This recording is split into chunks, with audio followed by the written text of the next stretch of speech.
आज के इस विश्लेषण में हम समय के पहिए को थोड़ा पीछे घुमा रहे हैं।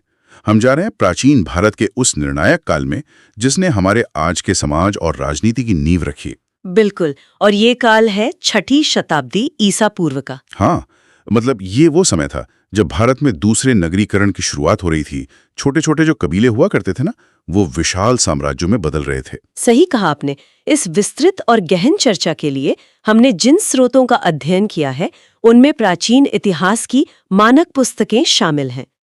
साथ ही राजनीति विज्ञान की अध्ययन सामग्री और 16 महाजनपदों पर एक बहुत ही विस्तृत वीडियो ट्रांसक्रिप्ट भी है। और मगध साम्राज्य के ऐतिहासिक दस्तावेज भी तो हैं। हाँ, वो भी। और इन दस्तावेजों के साथ साथ हमने उन स्रोतों को भी खंगाला है जो बौद्ध और जैन धर्म के उदय के कारणों की बहुत गहरी व्याख्या करते हैं। तो आज की इस चर्चा का हमारा मुख्य उद्देश्य ये समझना है कि कैसे महज एक धातु की खोज ने पूरी अर्थव्यवस्था को बदल कर रख दिया। मतलब एक धातु ने विश्व के पहले गणतंत्र स्थापित करवा दिए। बिल्कुल। और 16 राज्यों की उस आपसी लड़ाई में मगध ही सबसे बड़ी महाशक्ति बनकर क्यों उभरा, ये भी हम समझेंगे। और ये भी कि इसी उथल-पुथल वाले काल में नई दार्शनिक विचारधाराओं ने क्यों जन्म लिया। सुनने वालों के लिए जानना वाकई बेहद रोमांचक होगा कि आधुनिक शहरों या जो टैक्स सिस्टम होते हैं और कूटनीति के बीच आज से हजारों साल पहले कैसे बोए गए थे। ये सचमुच एक ऐसा दौर था जहां हर दिशा में एक क्रांति हो रही थी। तकनीक हो या राजनीति या फिर मानव दर्शन, सब कुछ एक साथ बदल रहा था। तो चलिए इसके हर पहलू को थोड़ा खोलकर समझते हैं। अगर हम वैदिक काल को देखें तो लोग छोटे छोटे कबीलों में रहा करते थे, जिन्हें जन कहा जाता था। हाँ, जन। उनका जीवन मुख्य रूप से पशुपालन पर निर्भर था और वे बहुत ज्यादा घुमंतू किस्म के थे। फिर ये जन अचानक से बड़े राज्यों यानी जनपदों और फिर महाजनपदों में कैसे बदल गए। मैं सोच रहा था कि हमारे स्रोत इसके पीछे क्या कारण बताते हैं। स्रोत बताते हैं कि इस पूरी कहानी के पीछे सबसे बड़ा कारण एक धातु थी, और वो धातु थी लोहा। लोहा मतलब लोहे ने इतना बड़ा बदलाव कर दिया। हाँ, लोहे की खोज ने असल में एक तरह का चेन रिएक्शन शुरू कर दिया था। उत्तर वैदिक काल के अंत में जब लोहे का इस्तेमाल शुरू हुआ तो लोगों के हाथों में तांबे या कांसे से कहीं अधिक मजबूत हथियार आ गए। बिल्कुल। लोगों ने लोहे की कुल्हाड़ियों से गंगा की घाटी के घने और कठोर जंगलों को साफ करना शुरू किया। और इसके बाद खेती में भी तो बदलाव आया होगा। सबसे बड़ा तकनीकी बदलाव वही था, लोहे के फाल वाले हलों का इस्तेमाल। अच्छा। गंगा की घाटी के मिट्टी बहुत उपजाऊ तो थी, लेकिन वो बेहद कठोर भी थी। पुराने लकड़ी या तांबे के हलों से उस जमीन की गहरी जुताई संभव ही नहीं थी। तो लोहे के हलों ने इस कठोर जमीन को चीरकर गहरी जुताई को मुमकिन बना दिया। सही पकड़ा आपने। और गहरी जुताई का सीधा मतलब था अत्यधिक अनाज की पैदावार, जिसे हम एग्रीकल्चरल सरप्लस या कृषि अधिशेष कहते हैं। बिल्कुल वही। से ज्यादा अनाज पैदा होने लगा तो समाज का एक बड़ा वर्ग खेती छोड़कर अन्य काम करने के लिए आजाद हो गया। मतलब अब हर किसी को अपना पेट पालने के लिए सिर्फ जमीन नहीं जोतनी थी। हाँ, लोग विशेष कौशल सीखने लगे। वे कुम्हार और बुनकर या फिर बढ़ई और धातु का काम करने वाले शिल्पी बनने लगे। तो समाज में एक नया वर्ग पैदा हुआ जो सिर्फ चीजें बनाता था। और जब चीजें बनेंगी तो उनका आदान प्रदान भी होगा, व्यापार बढ़ेगा। इसका मतलब है कि यहीं से व्यापार ने सच में रफ्तार पकड़ी। और जब व्यापार बड़े पैमाने पर होने लगा तो लेन देन के लिए किसी मानक चीज की जरूरत पड़ी होगी, क्योंकि बार्टर सिस्टम की तो अपनी सीमाएं होती हैं। इसी जरूरत ने इतिहास में पहली बार मुद्रा के चलन को जन्म दिया। हमारे स्रोतों में आहत सिक्कों या पंच मार्क कॉइन्स का जिक्र बार बार आता है। ये वही सिक्के हैं ना जो चांदी के बने होते थे। हाँ, ये ज्यादातर चांदी के बने होते थे और इन पर अलग अलग तरह के ठप्पे या पंच लगे होते थे। क्या बात है। और जब मुद्रा आ गई और व्यापारिक मार्ग बन गए तो इन्हीं व्यापारिक केंद्रों ने धीरे धीरे शहरों का रूप ले लिया। यानी सिंधु घाटी सभ्यता के पतन के लगभग 1000 साल बाद भारत में पहली बार बड़े शहर फिर से उभरे। बिल्कुल। राजगृह और पाटलिपुत्र या चंपा और श्रावस्ती जैसे शहर इसी दौर में स्थापित हुए। और इतिहासकार इसी घटना को द्वितीय नगरीकरण या सेकेंड अर्बनाइजेशन कहते हैं। ये बहुत ही तार्किक लगता है ना? अनाज ज्यादा हुआ तो शिल्पकला बढ़ी और शिल्पकला से व्यापार बढ़ा, व्यापार से मुद्रा आई और अंततः शहर बस गए। एकदम सही। लेकिन मुझे राजनीति के नजरिए से ये समझना है कि इस कृषि अधिशेष ने राजाओं की ताकत को कैसे बढ़ाया। इस अनाज ने राजाओं को वो असली ताकत दी जिसे हम आज इकोनॉमिक पावर कहते हैं। ऋग्वेदिक काल में राजा को जो कर दिया जाता था उसे बलि कहते थे। बलि मतलब वो जानवरों वाली बलि नहीं? नहीं, ये एक तरह का स्वैच्छिक दान था। लोग अपनी मर्जी से राजा को सम्मान के तौर पर उपज का कुछ हिस्सा देते थे। अच्छा। लेकिन अब क्योंकि पैदावार बहुत ज्यादा थी और जमीन की कीमत बढ़ गई थी, तो राजाओं ने इस कर को अनिवार्य बना दिया। मतलब अब मर्जी नहीं चलेगी? बिल्कुल नहीं। फसलों पर आमतौर पर उपज के छठे हिस्से यानी 1/6 भाग पर कर लगाया जाने लगा। तो अब ये कोई दान नहीं था बल्कि एक अनिवार्य टैक्स प्रणाली बन गई थी जिसे चुकाना ही था। और इसी नियमित टैक्स के कारण राजाओं के खजाने भरने लगे। जब खजाने भरे हों तभी एक राजा विशाल स्थायी सेना रख सकता है जो सिर्फ युद्ध लड़ने का काम करें। हाँ, और साथ ही कर वसूलने के लिए एक पूरी नौकरशाही या ब्यूरोक्रेसी का तंत्र भी खड़ा किया गया। तो जब स्थायी सेना और मजबूत खजाना हाथ में आ गया तो महत्वाकांक्षी राजाओं ने अपनी सीमाओं का विस्तार करने के लिए दूसरे राज्यों पर हमले शुरू कर दिए। इसी विस्तारवाद की भूख ने छोटे जनपदों को विशाल महाजनपदों में बदल दिया। और 6ठी शताब्दी ईसा पूर्व आते आते पूरा उत्तर भारत ऐसे ही 16 महाजनपदों में बंट गया। बौद्ध ग्रंथ अंगुत्तर निकाय और जैन ग्रंथ भगवती सूत्र में इन 16 महाजनपदों की स्पष्ट सूची मिलती है। अब यहाँ से कहानी सच में बहुत ही दिलचस्प मोड़ लेती है। वो कैसे? क्योंकि जब हम साम्राज्य या प्राचीन राज्य सुनते हैं तो हमारे दिमाग में तुरंत एक राजा की तस्वीर आती है जो सिंहासन पर बैठा है, जिसके आदेश पर सब कुछ होता है। हाँ, लेकिन इन 16 महाजनपदों में से सिर्फ राजतंत्र नहीं थे बल्कि कुछ ऐसे राज्य थे जो हैरान करने वाले तरीके से आज के लोकतंत्र की तरह चलते थे। ये प्राचीन भारतीय राजनीति का एक बहुत ही शानदार और अक्सर नजरअंदाज कर दिया जाने वाला पहलू है। बिल्कुल। पर इन अनोखे राज्यों पर बात करने से पहले इन 16 महाजनपदों की भौगोलिक विविधता को देखना भी जरूरी है। हाँ, ये सिर्फ गंगा की घाटी तक सीमित नहीं थे। सही कहा। दक्षिण भारत में एकमात्र महाजनपद था अश्मक, जो गोदावरी नदी के तट पर बसा था। और सुदूर उत्तर पश्चिम में कंबोज था जो अपने बेहतरीन नस्ल के घोड़ों के लिए पूरी दुनिया में प्रसिद्ध था। वहीं पास में गांधार भी था, जिसकी राजधानी तक्षशिला थी। तक्षशिला उस समय शिक्षा और व्यापार का एक बहुत बड़ा अंतर्राष्ट्रीय केंद्र बन चुकी थी। ये विविधता तो वाकई कमाल की है, लेकिन मैं उन लोकतांत्रिक राज्यों के बारे में जानना चाहता हूँ। हाँ, तो हम उनकी बात करते। मैं समझ सकता हूँ कि एक राजा का शासन कैसे काम करता है, लेकिन ये प्राचीन गणराज्य बिना किसी एक केंद्रीय सत्ता के आपस में लड़े बिना कैसे काम करते थे? ये वो एक बहुत ही वाजिब सवाल है। क्या वे सच में लोकतांत्रिक थे या सिर्फ कुछ अमीर परिवारों का गुट थे? आप गणसंघों या रिपब्लिक्स की बात कर रहे हैं। देखिए, मगध और कौशल या वत्स और अवंती जैसे राज्य पूरी तरह से राजतंत्र थे, जहां सत्ता एक वंशानुगत राजा के पास होती थी, यानी राजा का बेटा राजा। हाँ, लेकिन वज्जी और मल्ल जैसे राज्य गढ़ संघ थे। अगर हम वज्जी संघ की बात करें तो वो वास्तव में 8 अलग-अलग कुलों या क्लैंस का एक समूह था, जिसमें लिच्छवी और विदेह सबसे प्रमुख थे शायद, और ज्ञात्रिक भी। यहाँ सत्ता किसी एक व्यक्ति के हाथ में नहीं थी, बल्कि कुलों के प्रतिनिधियों की एक विशाल परिषद या काउंसिल के पास होती थी। तो क्या इसका मतलब यह है कि फैसले वोटिंग से होते थे? काफी हद तक हाँ। महत्वपूर्ण फैसले सामूहिक चर्चा से लिए जाते थे। उनके पास बाकायदा एक सभा भवन होता था जहां प्रतिनिधि बैठते थे। ये तो बिल्कुल आज की संसद जैसा लग रहा है। बिल्कुल। और अगर किसी मुद्दे पर आम सहमति नहीं बनती थी तो शलाका नाम की लकड़ी की पर्चियों के जरिए गुप्त मतदान भी होता था। लकड़ी की पर्चियों से सीक्रेट बैलेट, ये तो बहुत ही अद्भुत है। स्रोतों के अनुसार वैशाली के लिच्छवी गणराज्य को विश्व का पहला गणतंत्र भी माना जाता है। भले ही आज के आधुनिक लोकतंत्र की तरह हर आम नागरिक वोट नहीं डालता था, बल्कि कुलीन परिवारों के प्रतिनिधि ही शासक चुनते थे। फिर भी उस दौर के हिसाब से ये एक बहुत बड़ा वैचारिक बदलाव था। हाँ, यहाँ शक्ति का विकेंद्रीकरण था और सामूहिक जिम्मेदारी की एक बहुत गहरी भावना थी। ये वाकई सोचने वाली बात है कि एक तरफ हमारे पास राजतंत्र हैं जो अपनी सेनाएं बढ़ा रहे हैं और दूसरी तरफ ये गणसंघ है जो सभाओं और मतदान से चल रहे हैं। और इन 16 महाजनपदों के बीच वर्चस्व की एक लंबी और हिंसक लड़ाई चली। इसे उस दौर का गेम ऑफ थ्रोन्स कहना गलत नहीं होगा। बिल्कुल नहीं। लेकिन इस पूरी राजनीतिक बिसात में आखिरकार केवल मगध ही क्यों जीता? वो कौन सा एक्स फैक्टर था जिसने मगध को पूरे भारतीय उपमहाद्वीप का सिरमौर बना दिया? मगध की सफलता किसी एक कारण से नहीं आई थी।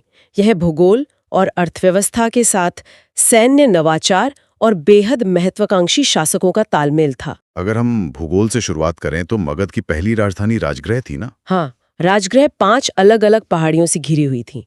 इन पहाड़ियों ने उसे एक प्राकृतिक और अभेद्य किला बना दिया था। मतलब किसी भी दुश्मन के लिए पहाड़ियों को पार करके उस पर सीधा हमला करना लगभग असंभव था। बिल्कुल। और जब उन्होंने अपनी राजधानी बदली तो उनकी दूसरी राजधानी पाटलिपुत्र का भूगोल भी कुछ कम रणनीतिक नहीं था। पाटलिपुत्र का चुनाव तो और भी ज्यादा कूटनीतिक लगता है मुझे। हाँ, क्योंकि वह गंगा और गंडक और सोन नदियों के संगम पर स्थित था। नदियां उसके लिए एक जलदुर्ग या वाटरफोर्ट का काम करती थीं। कोई भी सेना आसानी से नदी पार करके अचानक हमला नहीं कर सकती थी। और सबसे बड़ा फायदा ये था कि इन नदियों के कारण यातायात और पूरे उत्तर भारत के साथ व्यापार बहुत तेज और आसान हो गया था। तो भूगोल तो उनके पक्ष में था ही, लेकिन मगध की आर्थिक और सैन्य ताकत भी बेजोड़ थी। हमारे स्रोतों में इस बात का साफ जिक्र है कि मगध के पास लोहे की बेहतरीन खदानें थीं। जो इलाका आज का झारखंड और दक्षिणी बिहार है, वहां की खदानें सीधे मगध के नियंत्रण में थीं। इन लोहे की खदानों पर एकाधिकार होने का सीधा मतलब था कि मगध की सेना के पास सबसे उन्नत और मजबूत हथियार थे। उनके तीर और उनकी तलवारें बाकी राज्यों से कहीं बेहतर थीं। और सैन्य ताकत के मामले में मगध ने एक ऐसा प्रयोग किया जिसने युद्ध के तौर तरीके ही बदल दिए। आप हाथियों की बात कर रही हैं ना? हाँ, उन्होंने इतिहास में पहली बार बड़े पैमाने पर युद्ध में हाथियों का इस्तेमाल किया। हाथियों का तो उस दौर के टैंक कहा जा सकता है। ये तुलना बहुत सटीक है। पूर्वी भारत के जंगलों में हाथी प्रचुर मात्रा में पाए जाते थे। मगध के शासकों ने इन्हें पकड़ा और युद्ध के लिए प्रशिक्षित किया। इन हाथियों की सबसे बड़ी खासियत ये थी कि दलदली इलाकों और घने जंगलों में जहां घोड़ों के पैर फंस जाते थे, वहां ये आसानी से चल सकते थे, बिना रुके आगे बढ़ सकते थे।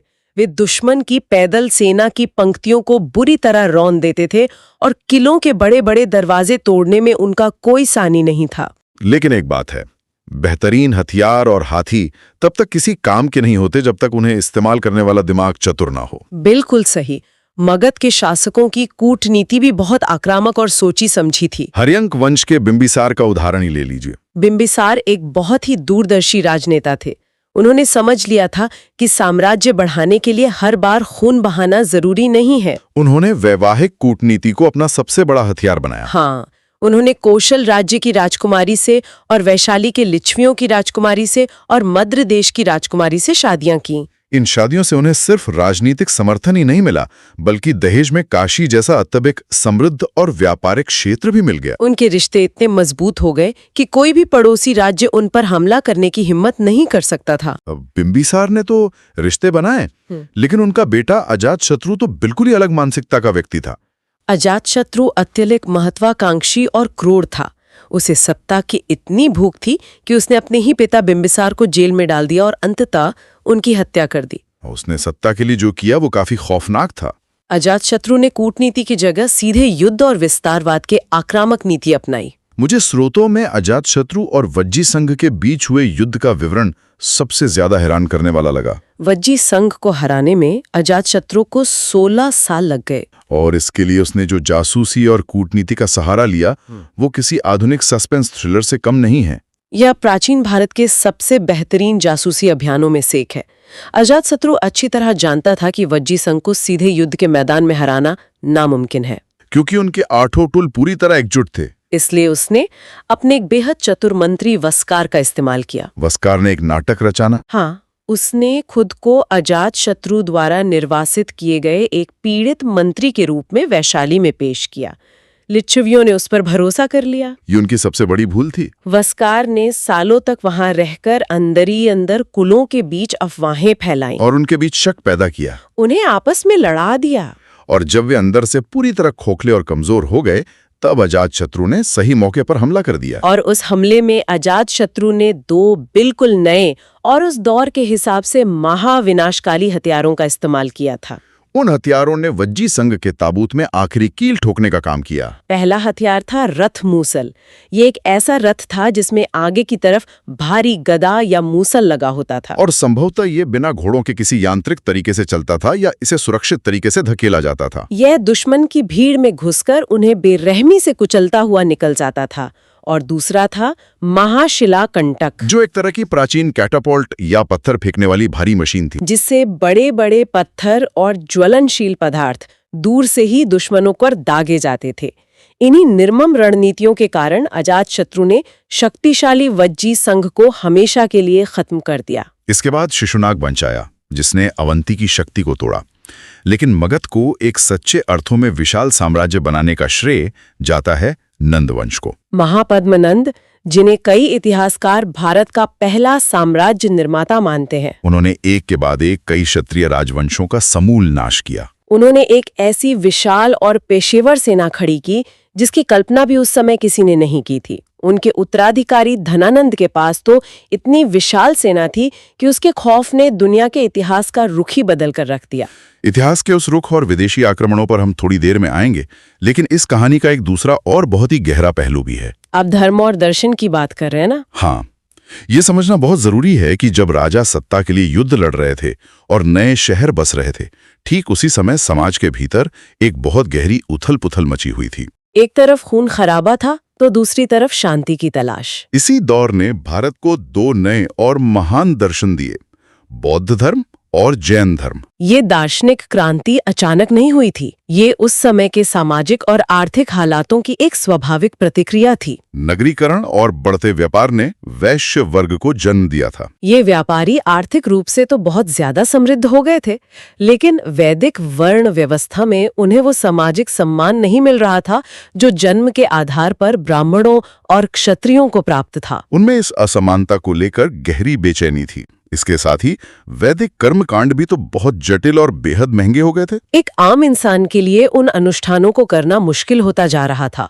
यही नहीं, वैदिक यज्ञों में बड़े पैमाने पर पशु बलि दी जाती थी। अब आप इसे आर्थिक नजरिए से देखिए। नई कृषि आधारित अर्थव्यवस्था पूरी तरह से लोहे के हलों पर टिकी थी और उन हलों को खींचने के लिए बैल और अन्य पशुओं की सख्त जरूरत थी। पशु बलि के कारण कृषि अर्थव्यवस्था को सीधा नुकसान हो रहा था। समाज का एक बड़ा वर्ग इस पूरी व्यवस्था से असंतुष्ट था। इसी असंतोष और ब्राह्मणों के वर्चस्व के विरोध ने श्रमण परंपराओं को जन्म दिया। बौद्ध और जैन धर्म इसी वैचारिक क्रांति का सबसे प्रखर रूप थे। गौतम बुद्ध द्वारा स्थापित बौद्ध धर्म बहुत तेजी से आम लोगों के बीच फैला। उनकी शिक्षाओं का मूल बहुत ही तार्किक था। उन्होंने दुनिया को 4 आर्य सत्य दिए। उन्होंने कोई जादुई बात नहीं की, बल्कि एक डॉक्टर की तरह समस्या को पहचाना। उन्होंने कहा कि जीवन में दुख है, इस दुख का एक ठोस कारण है जो कि हमारी इच्छाएं हैं। इस दुख को खत्म किया जा सकता है और इसे खत्म करने का एक व्यवहारिक मार्ग है, और वो व्यवहारिक मार्ग था अष्टांगिक मार्ग। बुद्ध की सबसे बड़ी खूबी ये थी कि उन्होंने चरम सीमाओं को नकार दिया। उन्होंने मध्यम मार्ग की वकालत की। उनका कहना था कि न तो अत्यधिक विलासिता में डूबकर जीवन जीना चाहिए और न ही अपने शरीर को अत्यधिक कठोर तपस्या से इतना कष्ट देना चाहिए कि जीवन ही मुश्किल हो जाए। बीच का संतुलन खोजना जरूरी है। ये बात एक आम व्यापारी या किसान को बहुत आसानी से समझ आ गई। और ये जो त्रिपिटक की बात अक्सर होती है, ये असल में उन भिक्षुओं के लिए एक तरह का प्राचीन संविधान था। बुद्ध के बाद उनके ज्ञान को सिर्फ मौखिक रूप से बिखरने नहीं दिया गया, बल्कि उसे 3 अलग-अलग पिटारियों या वर्गों में व्यवस्थित किया गया। विनय पिटक में भिक्षुओं के लिए अनुशासन के नियम थे। सुत्त पिटक में बुद्ध के मुख्य उपदेश थे। और अभिधम्म पिटक में दर्शन और मनोविज्ञान की गहरी बातें थीं। ये एक बहुत ही सुव्यवस्थित तरीका था जिसने इस धर्म को सदियों तक जीवित रखा। और बाद में इसे हीनयान, महायान और वज्रयान जैसी शाखाओं में विकसित होने का आधार दिया। दूसरी तरफ जैन धर्म के सिद्धांत भी इसी काल में अपने चरम पर पहुंचे। अक्सर लोग सिर्फ वर्धमान महावीर का नाम जानते हैं, लेकिन जैन दर्शन में 24 तीर्थंकरों की एक बहुत लंबी और प्राचीन परंपरा है, जिसकी शुरुआत ऋषभदेव से हुई थी। वर्धमान महावीर 24वें तीर्थंकर थे और उन्होंने जैन धर्म के सिद्धांतों को एक बहुत ही स्पष्ट और कठोर रूप दिया। उन्होंने जीवन के अंतिम लक्ष्य तक पहुंचने के लिए त्रिरत्न यानी सम्यक दर्शन, सम्यक ज्ञान और सम्यक चरित्र का मार्ग सुझाया। लेकिन जैन धर्म की सबसे बड़ी पहचान बने उनके 5 महाव्रत: अहिंसा और सत्य और अस्तेय यानी चोरी ना करना, अपरिग्रह यानी जरूरत से ज्यादा संपत्ति इकट्ठा न करना, और ब्रह्मचर्य। जैन धर्म ने अहिंसा को एक बिल्कुल नए और चरम स्तर पर पहुंचा दिया। जैन दर्शन का एक सिद्धांत मुझे आज के इस बटे हुए समाज में बहुत ही आधुनिक और प्रासंगिक लगा। हाँ। और वो है स्यादवाद या अनेकांतवाद। ये वाकई मानव चिंतन की एक बहुत बड़ी छलांग थी।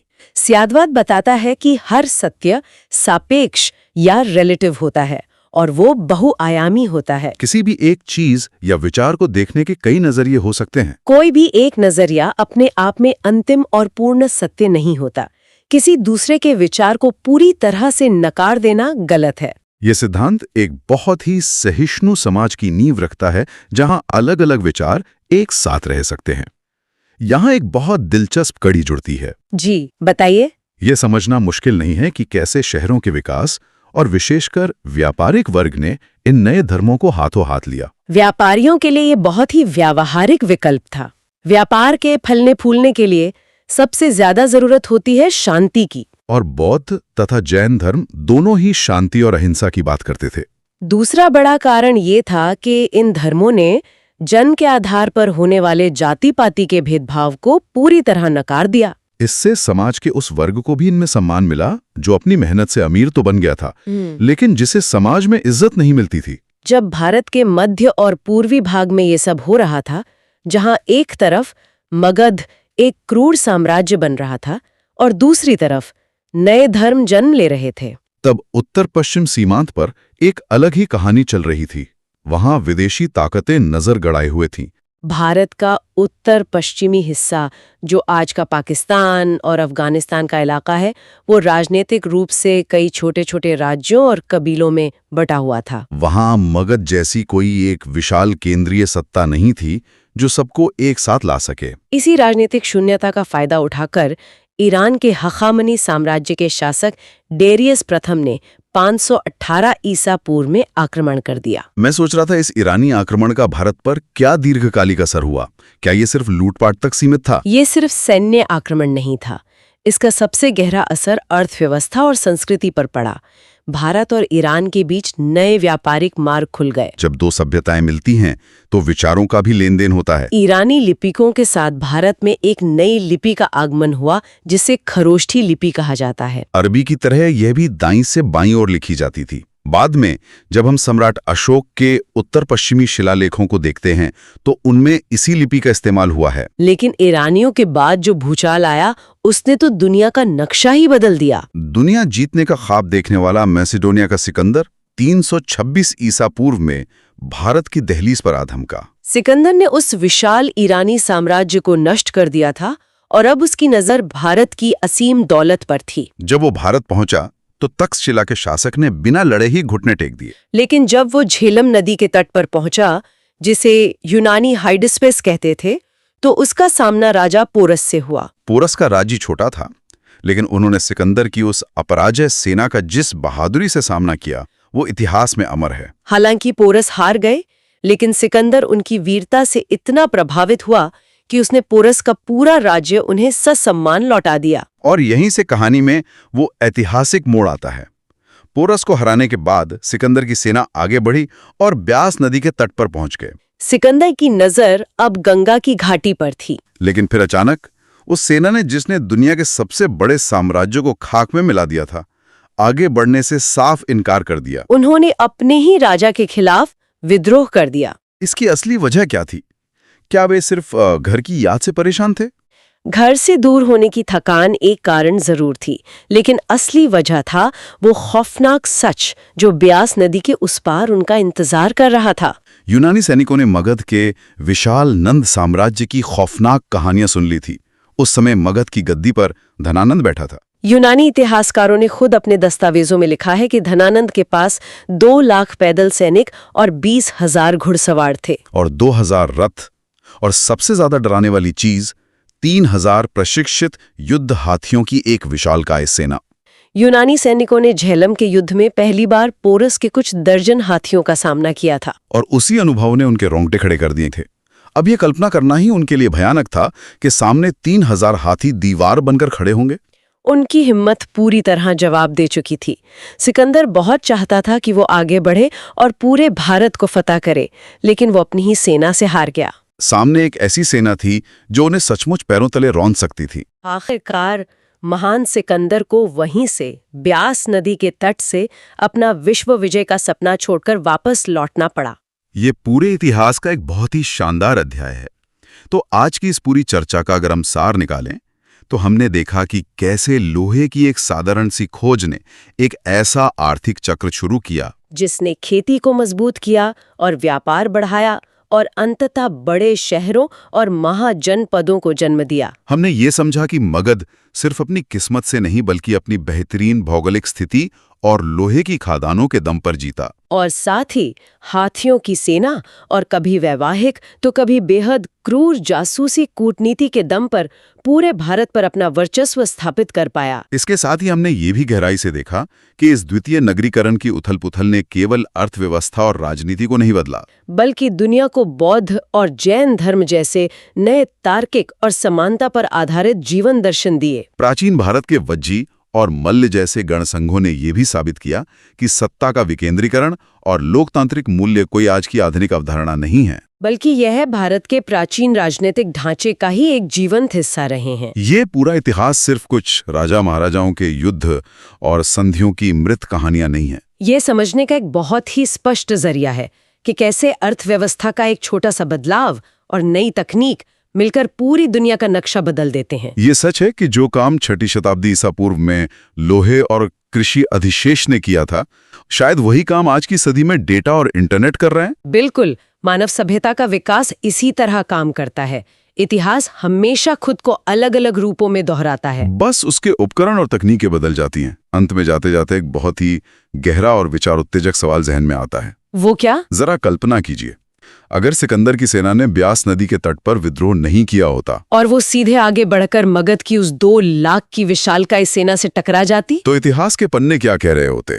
क्या युद्ध और सफर से थके हुए यूनानी सैनिक मगध की उस दीवार को भेद पाते, या मगध के हाथियों के पैरों तले हमेशा के लिए कुचले जाते? और उससे भी बड़ा सवाल यह है कि अगर सिकंदर और धनानंद के बीच वो महायुद्ध हो जाता, तो क्या तब भी चंद्रगुप्त मौर्य और उनके गुरु चाणक्य को नंदवंश को उखाड़ फेंकने का वो ऐतिहासिक मौका मिल पाता? क्या बिना उस यूनानी खतरे के भारत कभी एक अखंड मौर्य साम्राज्य के रूप में एकजुट हो पाता? ये वाकई एक ऐसा विचार है जो इतिहास की पूरी धारा को ही पलट कर रख देता है और किसी को भी सोचने पर मजबूर कर दे। आज के इस विश्लेषण में बस इतना ही।